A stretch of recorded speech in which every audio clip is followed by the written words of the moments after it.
Para dokter dan Bapak Ibu yang saya hormati, menyebut nama Anda dan menyebut nama pasien saat melayani akan menjadikannya merasa dihormati, diperhatikan, dan membuat mereka merasa spesial. Adalah cara cantik dan tidak memerlukan biaya yang tinggi dalam bisnis rumah sakit dan klinik untuk memenangkan hati pasien dan keluarganya. Perasaan bangga dan tersanjung inilah merupakan kunci yang berhasil yang membuat mereka merasa mencintai Anda dan bisnis Anda. Karena pada dasarnya semua manusia menjadi senang diperlakukan spesial untuk mencerminkan kedekatan dan personalized service.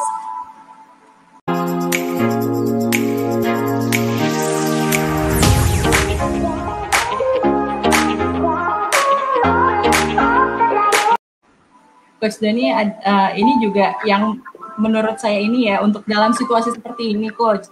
Iya. Pasti kan bisnis rumah sakit dan klinik ini mengalami krisis pasien. Strategi apa yang paling cepat dibuat oleh tim marketing rumah sakit untuk mengembalikan kepercayaan pasiennya, Coach? Ya, betul. Rasanya saat ini semua rumah sakit mengalami hal yang sama. Iya. Karena kita sekarang bicara marketing, nah di sini kreativitas tim marketing dan tim humas itu luar biasa harus dibuat untuk kreativitas dan inovasi-inovasi baru.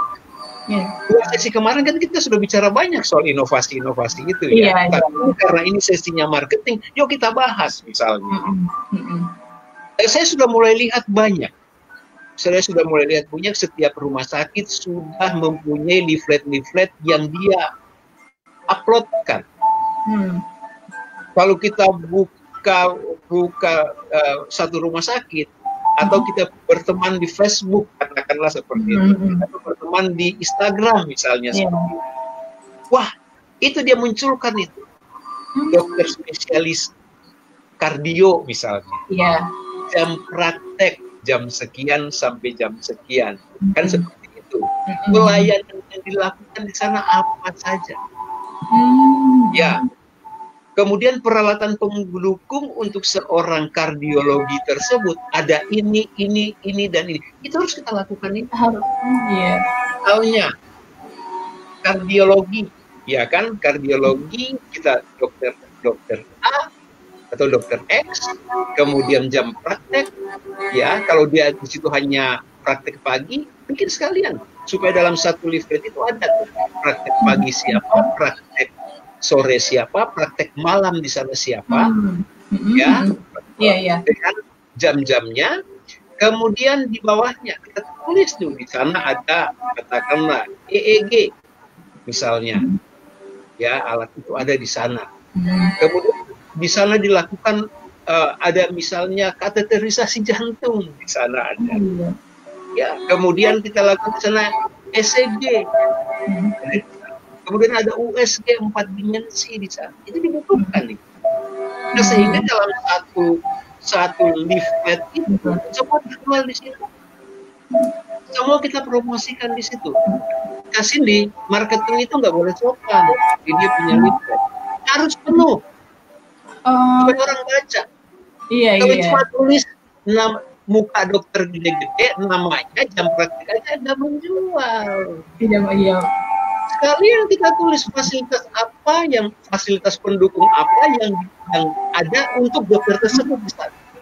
Jadi harus dijabarin semuanya ya, Coach ya? Supaya menjual. Kasih yang ada sekarang saya lihat sudah bagus, tapi masih sepi tuh, masih sopan tuh. Gambar dokternya aja yang besar, namanya di bawah aja praktek gitu. Masih bikin besar tuh. Ya, leafletnya. Setting leaflet yang bisa cuma untuk muat di Facebook dan Instagram. Sekarang teknologi itu ada. Tak perlu belajar Photoshop, nggak perlu. Di handphone udah bisa, Coach. Cukup dengan PowerPoint sekarang sudah bisa. Sudah bisa, iya. Atau IG aplikasi ada loh untuk buat itu. Oh, sudah banyak, ada banyak. Iya. Masa kalah, kan begitu. Udah banyak aplikasi itu kita buat. Dari handphone saja nggak perlu komputer. selesai bisa kita lakukan apa saja. Iya. Dibutuhkan kreativitas itu. Lalu jangan sopan iklan itu. Semua fasilitas yang dibawa. Supaya orang begitu lihat, wih, ada dokter X di rumah sakit Y, wah, peralatannya A sampai Z. Yang mendukung. Keren itu. Iya. Keren itu. Itu. Begitu juga untuk dokter yang lain. Semua harus lakukan itu. Bagi yang sudah ada, terima kasih. Tapi jangan sopan di iklanmu. Jangan sopan di iklan Anda. Harus buatkan semua supaya komprehensif dalam itu. Begitu juga klinik. Nah, klinik itu juga sama. Kalau di sana klinik itu misalnya, saya paling suka bilang klinik kecantikan ke Cindy, karena saya punya brevet kecantikan ada. Diploma Cidesco itu kan sertifikat internasional dermatologi kosmetik. Jadi saya suka bicara klinis kecantikan. Nah, kemarin ada yang bertanya ke saya menyangkut bincang-bincang bisnis rumah sakit dan klinik. Ya, ada juga bertanya tuh, emang di saat ini sudah bisa kita praktek? Saya bilang bisa, kenapa nggak bisa? Bisa. Bisa lakukan. Contoh, treatment apa sih yang di sana?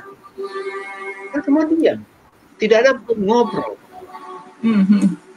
Oke, third life misalnya untuk ya ini mengencang. Iya. Kan kita lakukan. Yang penting operatornya, face shield-nya, face shield-nya cukup ketat, kemudian masker cukup ketat, Google cukup ketat, cukup. Malah kalau untuk klinik-klinik profesional, mereka punya face shield khusus loh. Iya. Itu kita bisa lihat klinik-klinik profesional dan dokter-dokter yang betul-betul kalau saya amati itu di dokter-dokter bedah plastik yang RE, rekonstruksi estetik. Ya, kita nggak usah sebut nama, ya kan, yang itu. Jadi bedah plastik yang ada RE-nya, rekonstruksi estetik. Mereka lakukan. Nah, misalnya itu. Ya, misalnya untuk nose augmentasi, ya, nose augmentation misalnya. Ya kan? Nah, bisa dilakukan. Facial bisa dilakukan. Kenapa begitu? Bisa. Sepanjang prosedur dengan baik. Iya. Kan saya bilang sekarang kan sudah herd immunity. Kita lakukan protap yang sudah ditetapkan tadi, kita lakukan itu untuk pasien kita. Bisa. Terus